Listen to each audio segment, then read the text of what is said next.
মুসলমান 30 কোটি আছে, 10 কোটি তো বেঈমান কাফের হয়ে আছে। 10 কোটি ভারতে নামগুলো মুসলমান আছে, কিন্তু মুসলমানই নয়।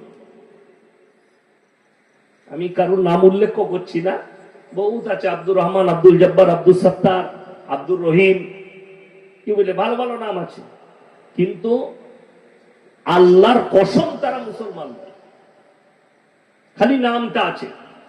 বাকি তাদের আকীদা, তাদের বিশ্বাস, তাদের চলাফেরা, তাদের ব্যবহার, তাদের সব কিছু কাফেরের থেকেও খারাপ, ডেঞ্জার জিনিস। তারা পরমাণু বোমার থেকেও খারাপ ইসলামের জন্য। যদি আপনার ঘরের ভেতরে এরকম মাল ঢুকে থাকে, আপনার ঘরের ভেতরে ঢুকে থাকে, আপনি আলহামদুলিল্লাহ পড়তে পারছেন না, তো গজবটা কার উপরে নাজিল হবে? আপনার উপরেই হবে।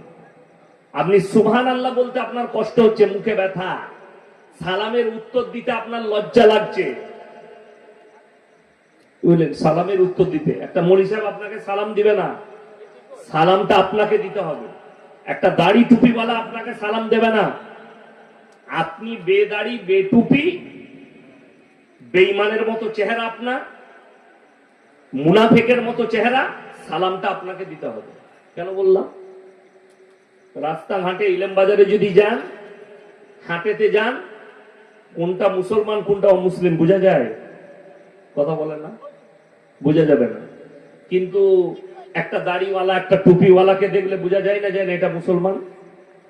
তাইলে সালামটা এই দাড়ি টুপিওয়ালা আগে দিবে না। যার দাড়ি আছে, যার টুপি আছে, তার আগে সালাম দেওয়া যাবে না। যদি বলেন কেন? আমি যাকে চিনি না, অপরিচিত ব্যক্তি, একটা দাড়ি চাচা মাল, তাকে আমি চিনি না বর্ধমান টাউনে, তাকে আমি সালাম দেবো কিভাবে দেবো? আমি তো জানি না মালটা কোথাকার, ওই দিকে না এই দিকে, সালাম দেবো কি করে? কিন্তু সে জানে এটা মৌলী সাহেব, তাহলে তার সালাম দেওয়াটা আগে উচিত। কিন্তু দুঃখের বিষয়, লজ্জার বিষয়, মুসলমান সালাম, অথচ সালাম দেওয়া সুন্নাত, উত্তর দেওয়া ওয়াজিব। আমাকে 2 বার সালাম দিতে হলো, এটা আপনাদের জন্য লজ্জা, এটা আপনাদের জন্য লজ্জার বিষয় যে একটা বক্তা স্টেজে বসে 2 বার সালাম দিচ্ছে, মানে একবারের সালামে আপনারা উত্তর দেন। আর যারা দেয়নি, আল্লাহর কসম খেয়ে বলছি, সে গুনাহগার, জেনে শুনে পাপ করলো। সে যে সামনেওয়ালা সালাম দিচ্ছে, নিজেকে মুসলমান দাবি করে, সে উত্তর দিল না। হাদিসে আছে, হযরত আবু বকর সিদ্দিক রাদিয়াল্লাহু তাআলা আনহু বলছেন যে আমার জীবন দশায় নবীজি সাল্লাল্লাহু আলাইহি সাল্লামকে কেউ আগে সালাম দিতে পারেনি। জোরে বলুন সুবহানাল্লাহ। সব সময় নবীজি আগে দিয়েছে। আজকে আপনার পরিবারে অশান্তি কেন? আপনার পরিবারের দিন নেই কেন? আপনার সন্তান গাঁজাখোর কেন? আপনার সন্তান মাতাল কেন? আপনার মেয়ে চরিত্রহীন কেন? আপনার মেয়ে বেপর্দা কেন? আপনার চরিত্রের কারণে। আপনি নামাজ পড়েন, আপনি রোজা রাখেন, মুখে দাড়িও আছে, কিন্তু আপনি বাড়িতে প্রবেশ করলে সালাম দেন না। ঠিক বললাম না ভুল বললাম? ঘরে প্রবেশ করছেন, মসজিদে এসছেন নামাজ পড়তে, মসজিদে ঢোকার সময় সালাম দিলেন, বাড়িতে যতবার বাইরে যাবেন, যতবার প্রবেশ করবেন, ততবার সালাম দিবেন। দরজায় আসসালামু আলাইকুম, আমি আসছি, আপনি সালাম দেন না। আপনার সন্তানের মধ্যে সালামের ফিজান, আপনার পরিবারের মধ্যে নেই।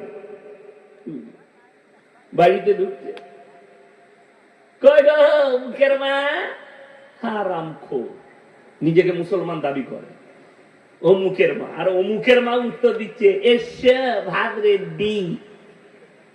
উত্তর এটা। আরে তুমি সালাম দেবে আসসালামু আলাইকুম, স্ত্রী উত্তর দিবে ওয়া আলাইকুম সালাম, বাড়ির সন্তানরা উত্তর দিবে ওয়া আলাইকুম সালাম, আসুন ভাত রেডি হয়ে গেছে। এইসব সালাম কালাম নেই, তো আপনার পরিবারে অশান্তি আসবে না, তো কার পরিবারে আসবে? আপনার পরিবারে আল্লাহর গজব নাজিল হবে না, তা কার উপরে নাজিল হবে? আমি এখনো বক্তব্য শুরু করিনি, এরপরে শুরু করব বক্তব্য। কেন বললাম 30 কোটি মুসলমান নেই? মোবাইল খুলেন, ইন্টারনেট খুলেন, দেখতে পাবেন। আপনি কি মনে করছেন কিয়ামত অনেক দূরে আছে? না, কিয়ামতের ছোট ছোট আলামত গুলো প্রকাশ পেতে শুরু করে দিয়েছে। তার মধ্যে 1 নম্বর আলামত, আল্লাহর ঘর মসজিদের ভেতরে দুনিয়াদারির কথা হবে।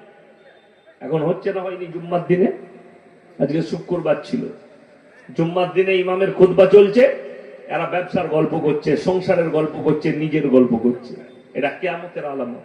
নাম্বার 2, রাস্তাঘাটে, রাস্তার উপরে গাধার মতো জিনা করতে লাগবে নারী আর পুরুষ।